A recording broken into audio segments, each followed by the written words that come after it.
when a black person, say, runs from the police and then is met with disproportionate force, sometimes ending their life, what we hear is, well, why did they run? Why didn't they just comply? We hear that every time. But I've yet to hear anybody say, why didn't he just walk away? And so when I see, and I don't know who else the chief is looking for or CPD is looking for, but when I see the mugshots, I only see people who look like me. Why didn't he just walk away? This from the party who makes martyrs of people who do not walk away?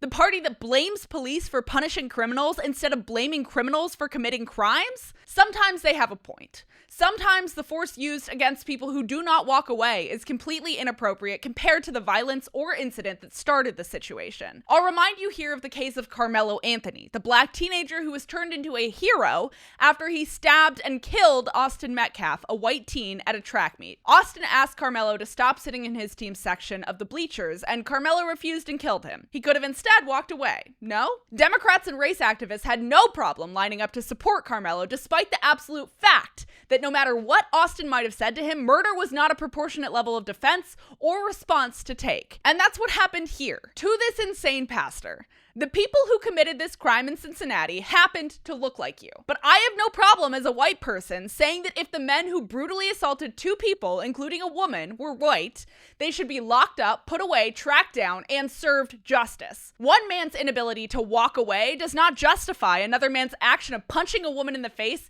and leaving her unconscious on the pavement with blood streaming out of her mouth. One man's inability to walk away does not excuse another man's action of curb stomping and bashing his head into the ground. Cincinnati authorities invited this pastor on stage to essentially say that slapping someone or calling someone a name is as bad a crime as mob violence that leaves victims with brain damage. Really? I agree that this case should not be about race, but Cincinnati authorities have made it abundantly clear that the city is rotting with anti-white racism.